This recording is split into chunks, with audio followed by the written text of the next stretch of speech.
for real. Hi, everybody. We are getting this stream going. You can tell we have been working out some issues this afternoon. So we got it. It looks like in check now. We are streaming live. So welcome. If you were watching this online later, good for you, because you didn't have to power through this with us right now. So wherever you are, whenever you are, I'm really glad you're here. So again, my name is Aubrey Bergauer, if I haven't met you yet. And this is week 10 of 10 on how the narrative is changing for classical music and for arts and culture more broadly. We've seen so much change, so much acceleration of trends across all industries over the last few years. And in so many ways, that is good for us in our industry of arts and culture. So as we're getting going, again, welcome. If you think these topics are helpful, please share it, especially now as we're getting going live and worked out our technical issues. Please share it in your feed if you would, to get more eyeballs on this topic of organizational structure, design, so foundational to all of the work that we've been talking about over these last 10 weeks. Also, happy St. Patrick's Day as I adjust my jewelry here. If you're not wearing green, pinch yourself. If you are wearing green or not, happy St. Patty's Day wherever you are. And let's see here. I'm just keeping an eye on the chat. If anybody wants to leave a little chat message just to say, hi, this is working, just for peace of mind, because I'm now like panicking that the stream's not working, that would be clutch. And over these last several weeks, you all have been amazing participatory audiences. So please just keep the chat going and the comments going as the stream continues, because I'm going to keep an eye on that. We'll definitely take your questions in a few minutes here as we get to our topic of the day. So do we have the best organizational structure to do the work ahead? That is the question for us right now. And this used to not even be a thread of a thought in terms of arts organizations. It's working. Thank you, Robert. Okay. So this used to not even be a thread of a thought for arts organizations. Do we have the right structure? It was sort of just really assumed and given that our structure for many, many years, decades really, is what it is going to be what it is. And that's not really the case anymore. What I mean by this in terms of how the narrative is changing is that now it's at least a question being asked, and that's the beginning of change, of course. So a few weeks ago, as this series was just getting going, posted a poll here on LinkedIn that asked the question, what about the classical music industry have you seen change the most over the last year or so? And maybe no surprise, this answer, organizational structure, scored the least number of votes. So only 6% of respondents said that organizational structure had really progressed over the last couple of years. And everybody, you're not wrong. So the narrative is changing, and that the question is being asked, the dialogue is starting to shift. And I would say, we have new positions rolling out now. We have different titles starting to roll out now as organizations are hiring back. Again, it's just a little bit of a shift that we're starting to see the beginning of the change. So we're going to spend probably the next 20 minutes or so talking about this in terms of like, how do we think about changing our org structure? What does org design even look like? It just hasn't been really talked about in our business for the last 50 years. So I've got a really great expert here with us today to help walk us through this, to help shed some light on this. So again, if you think this is an important topic, please share this in your feed, whether live now or online later. It's really helpful to get the word out if you think this is beneficial to others in our field.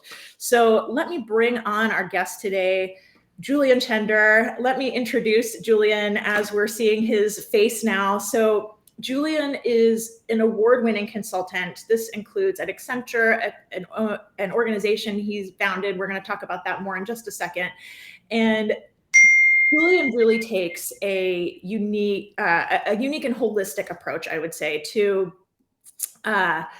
human systems design, development, and he is known for looking at and studying the beliefs, the structures, the systems and processes that underlie human interaction and organizational life. So he has done this most recently at Accenture, where he worked in the C-suite with global companies to help leaders, have these kinds of conversations, help them with the design of their organizations to make them more effective.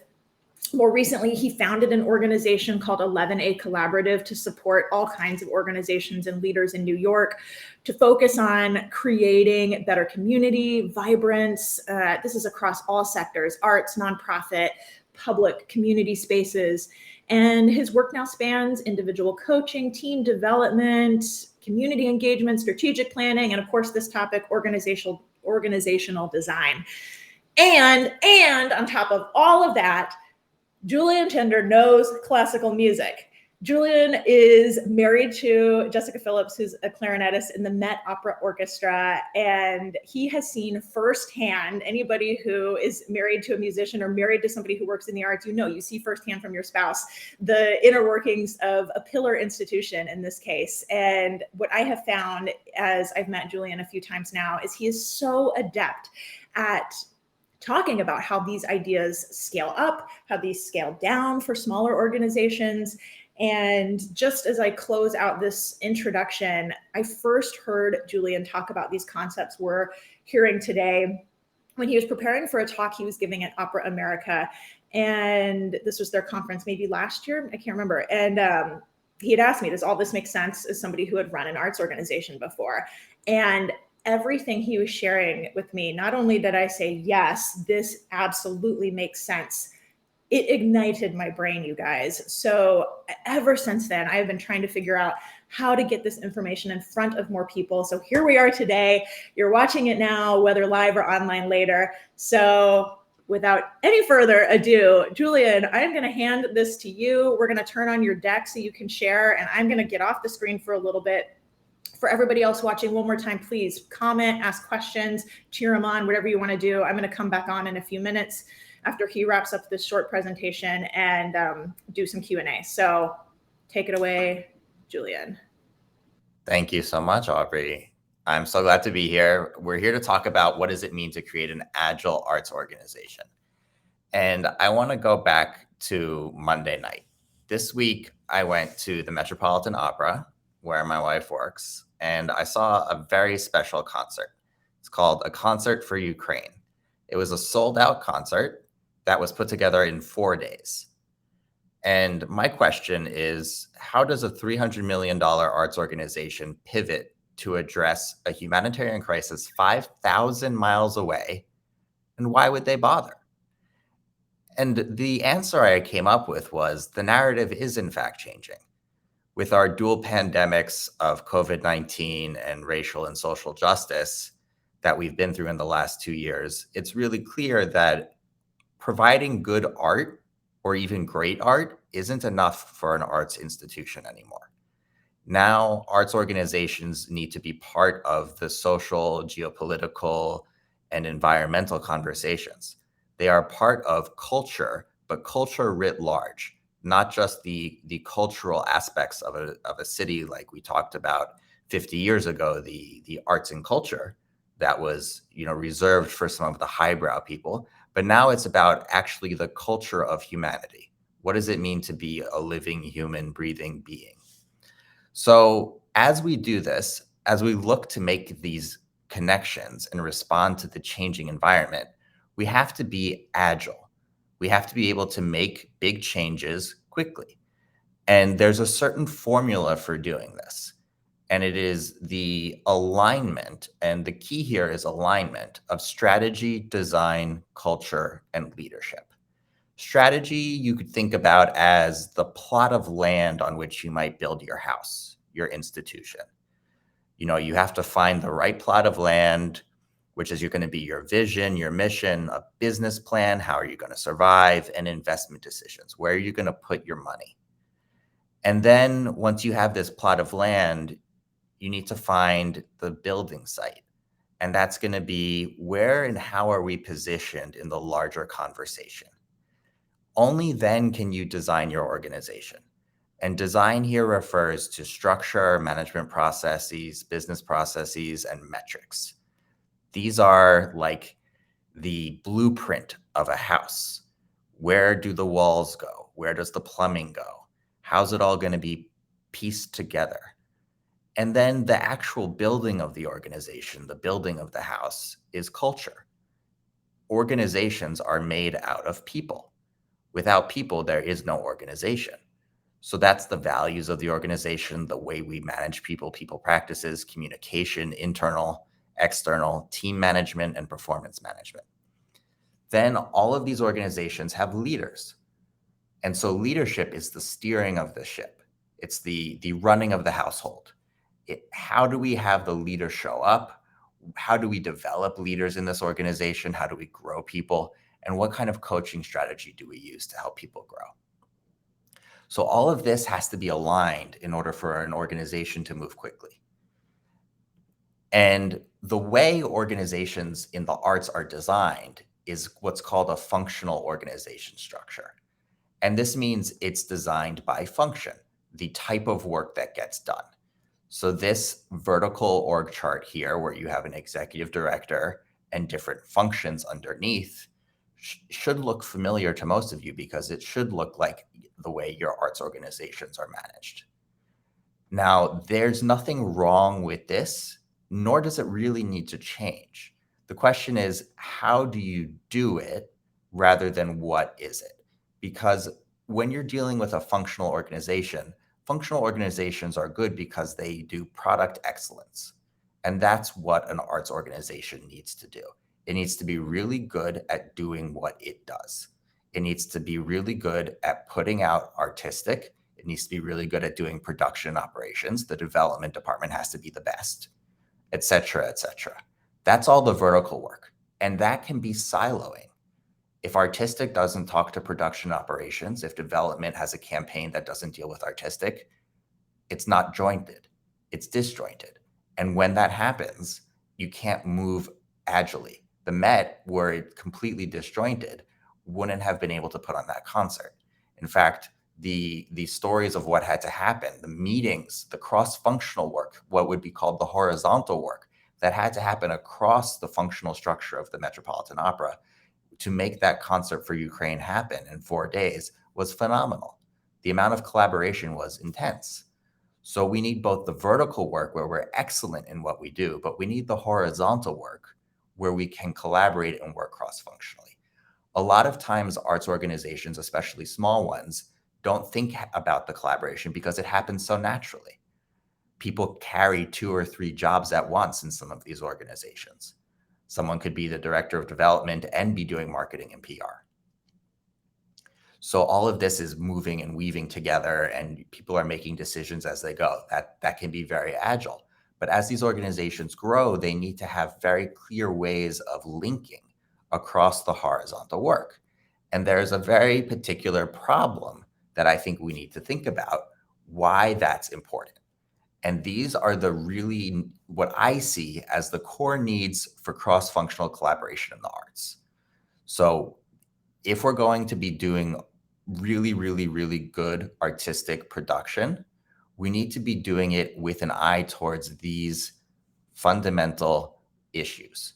So for instance, public safety, COVID-19, unanticipated events. We don't know what's going to happen next. Now we know. Unprecedented. Unprecedented is everything. Everything is unprecedented now going forward. So we need to be ready for anything, which means we need to be ready to move quickly, which means we need to be ready to have the cross-functional work. The new funding landscape, we need to be able to manage that. New audience development, digital transformation, that happens to the whole organization. You can't digitally transform the HR function without digitally transforming arts. So then the final one, and I think the most important one, and what I really want to talk about, is social and racial justice and equity. That this is something that goes across every part of an arts organization. And if the parts of the arts organization are not working together, then you cannot have a good production of social and racial justice. So how do we do this? This is called Jay's Ladder, and this is one of my favorite models. And it's a way of looking at how we build cross-functional collaboration in functional institutions. And what this shows is that as you go up the ladder into higher structure, you get into very, very, very intense and detailed and strict ways of working. Lower on the bottom are looser ways of working. And what I would say is there's a time and place for all of these, but you need to start at the bottom to get to the top. You can't form a matrix structure of an organization without everything below that. So communities of interest, what happens at your organization? Who's talking about what? What are the topics of interest and who is getting together outside of the regular work they're doing across functions to discuss issues? For instance, the Met has a racial justice task force. So that would be a community of interest. Then the management processes, digital tools and routines. How is the work actually done? How do we manage it? The business processes, very similar. Metrics, how are we measuring our success? Are you measuring it based on ticket sales? Because if you're measuring it based on ticket sales, that's going to show you and lead to certain type of work. It's going to lead to work that produces full house. But then you have to think about what are all the things below that that are going to lead to a full house. How do we build that in? That goes back to the strategy from one of the previous slides. Formal networks and teams, you need to have a bit of a large organization to have this here, where you're really forming cross-functional teams that work on specific issues. And integrator roles, I think, is something that arts organizations could really leverage. And an integrator role is someone who works in between two functions, that someone who is meant to work across and in between two places. So they sit maybe on two teams, or they sit separately and attend two teams meetings. And this is something that I see a little bit happening more and more in the arts, as people start to see that the musicians need to be talking to management. At the Met, there's a couple roles here that I would highlight, but I don't want to call anyone out. So this is really where we can go, and I think this is a much deeper conversation. But I wanted to show you this model because it is one of my favorites, and would be happy to have a further conversation with you. We're going to have a little Q&A here with Aubrey, but you can reach me at julian.chender@gmail.com. Any questions, comments, you want to have a talk, please reach out. I'm really open to it.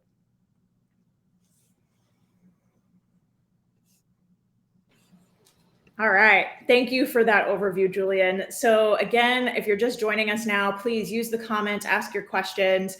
I've got a few questions to get us going here. My first is, I love this idea of strategy first. I'm known for being strategic, strategy first, and then the org design and structure follows.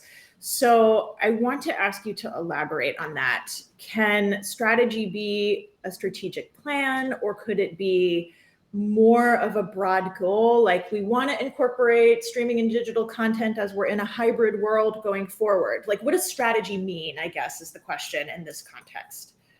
In this context, strategy means, what is our field of play? What are the boundaries that we're going to play in? It's like if you had a soccer field, what are the outlines of the soccer field? Where are we going to, the Met Opera does grand opera. That's their thing. Their strategy is to put on the best grand opera they can. So their structure has to be designed in order to do that.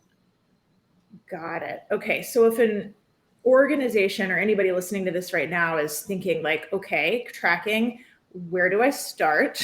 Like, what's the answer to that? Because I think this is it's a mind shift, I think, from what we're so used to, because the way we've done it has been in place for so long. So how do we set these parameters?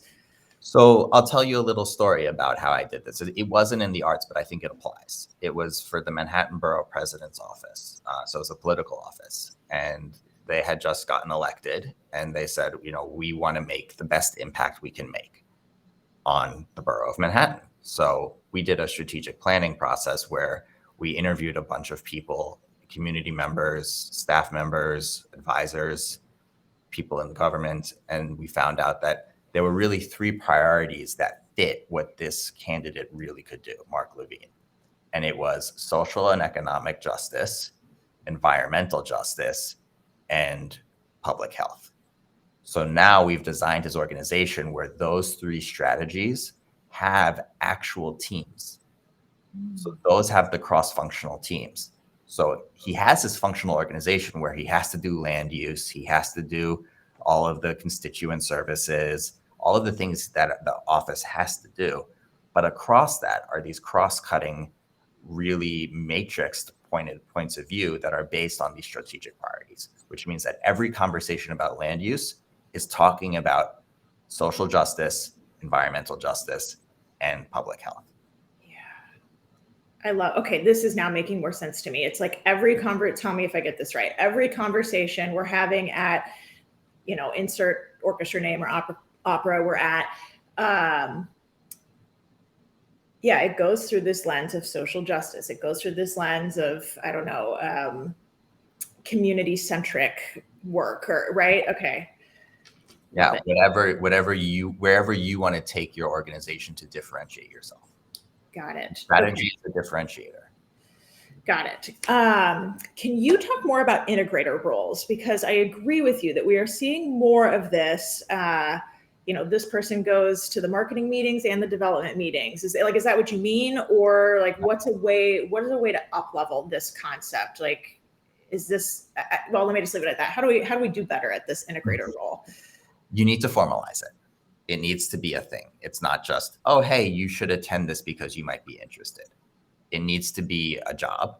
It needs to be a clear role with a clear job description that this person is tasked with integrating these two functions.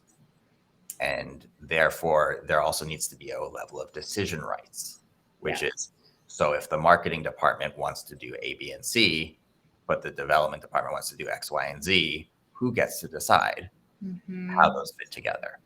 And does the decision right lie with the integrator, with the head of marketing, or with the head of development? Yeah. Okay. I understand. Yes. Formalize it. Is everything. Okay. Another question just came to me on the heels of that, and it has gone in and out of my brain. Well, if it comes back to me, I'll say it. But meanwhile, here's another question I've got bobbing around, which is,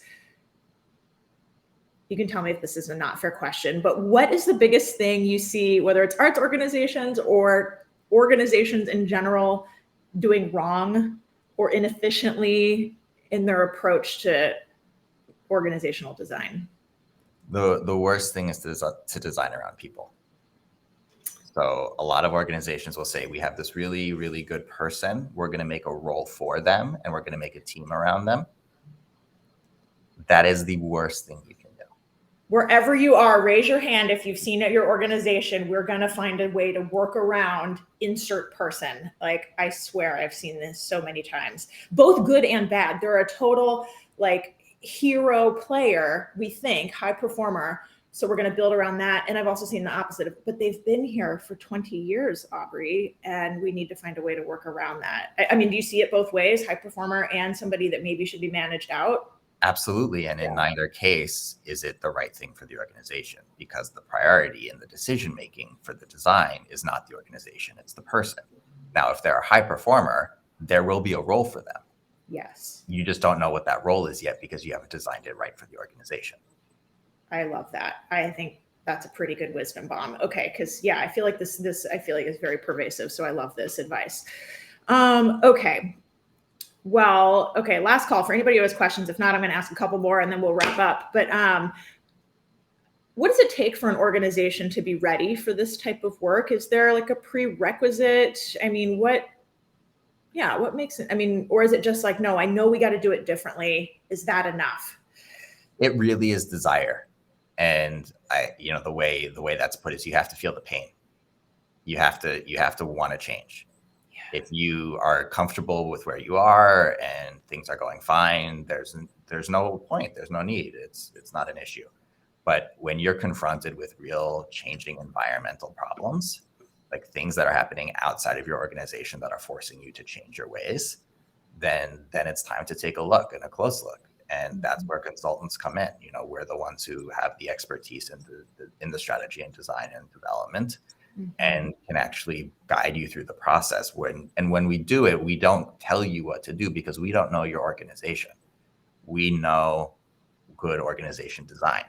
So we create a process by which we work together by sharing our expertise in organization design with your expertise in your organization in your field in order to share a good outcome. Yeah. I love it. I talk a lot, and in general about when Aubrey, my whole brand is built on change. So people say, Aubrey, what is it going to take for the field to continue this change? And like we said, the whole premise of this series is it is changing, it's starting, the shift is happening. I'm so jazzed by this. But also the question comes, what needs to happen to continue this? And I always say the pain has to be great enough that readiness is there. We know we can't do it that old way anymore. So yeah, the pain point for sure. Okay. Robert says, are there good proxy measures for success beyond butts and seats or revenue? In other words, if an orchestra is doing social justice, climate change, etc., the outputs are fairly clear with concerts and programming, but impacts are harder to put a finger on. I think that's a good question. Can you weigh in? Absolutely. I would say one of the ways to look is media audits. So how are you being talked about by the community? And this goes back to the idea of a changing narrative. Mm-hmm. So how is the narrative about your organization changing in the community, in the local newspapers, in the local blogs, on the radio, whatever it is, to actually say that you're participating in social justice activities and all of that? Then the other thing is each of those programs are going to have their own metrics. So if you have an environmental point of view and you want to have programming based on that, you could talk about doing digital programs for concerts instead of having paper programs. Hey, scan this QR code at your seat and read the program on your phone. Mm-hmm. Okay, well then you can actually count how much paper you're saving. Yeah. I love that because and I love the question too, because so often in our industry, I would like you to also weigh in on this, but my opinion is we tend to make programming and repertoire a solution for insert problem, insert challenge. And it's like, it's not just, I don't know, the climate change concert, for example, like what are the measurable impacts? Yeah. So I appreciate that. And I'll say one more thing that's in my head in response to this is I always say when I'm talking about marketing, communications, that media, like you said, media narrative that's out there, we know that we're starting to have success when messages we are putting out there as a brand are coming back to us. When we start seeing things in press clippings, online articles, blogs, social media of others, etc. When we start seeing those things come back to us, it's like, okay, it's resonated so much so that somebody else has articulated it besides me, besides the brand. So I always like looking for that as well. Okay. We are coming to the end of our time. So I could talk about this all day because I think it's fascinating. And I have said this to Julian offline. I'm going to say it publicly. Mark my words. Someday when I'm running an orchestra again or any arts organization, I am calling you. We are talking org structure and org design. And I can't wait for that day because it is going to rock. So that is my way of saying thank you so much. Julian, I'm so glad you're here and able to bring this information to us. And as we're closing, thank everybody. I just want to thank everybody who's watching. Again, whether it's live now or online later. I know live now we had like the little technical glitches, but you're here. And if you're watching it online later, even better, even easier. So just wherever you are, thank you so much for that. And I want to thank LinkedIn. The LinkedIn Creator Accelerator program is what is bringing this content to you, is what brought this whole 10-week series to you. And they just really have made an investment in the business side of the arts. And I'm just so grateful that that is something that they have prioritized. So thank you, LinkedIn. And I just want to say in closing of the whole series, I've been creating content for 6 years now almost, which is very hard to believe, at least for me. And that's blogs, videos, and all other kinds of content. But so many of these ideas used to be on the outside, and I could see that in my work. And now talk about a narrative that's changing. The topics we have covered in this series are part of the regular conversation in our industry and in our field. So I get a lot of people reaching out to me who are frustrated. But for me, this gives me life, this gives me energy, this gives me hope. So hear that. We see the shift. It is starting to happen. Like, that's really, that's just momentum to be celebrated. So hear that. Everybody here is a part of that. It is progress, not perfection. And we are here for progress. I know I am for sure. So one more time to run down the 9 topics we covered in this series of how the narrative has changed. It's customer experience, it's retention, company culture, representation, the subscription model, subscription economy, fundraising, content marketing and streaming, alternate revenue streams, and today, organizational structure and design. 9 ways that the narrative is shifting in our field. So good. So one more time, if you liked what you have heard, if you learned something, please leave a comment, leave a like, share this with others to continue to push the conversation forward. So there's a hashtag if you want to pull up all the videos in the series. I've had a few people ask me about that. Hashtag the narrative is changing. It's in the description for this. You can click on it and it should bring up everything in the series if you want to catch up. And follow me if you aren't already. If somebody shared this and you're seeing it because of somebody else's share and you want more content on changing the narrative for arts and culture, I just love connecting with you all on this channel. So thank you all once again. I've got a ton of new projects in the works that are coming your way. So just because this series is ending does not mean great content and talking about change in our field is ending, not by any stretch. So I wish you all the very best as you are actively changing the narrative at your own organizations and your own daily work. I am cheering you on. Pom-poms up for sure. So one more time, thank you, Julian. Thank you, everybody. Have a good one. Take care.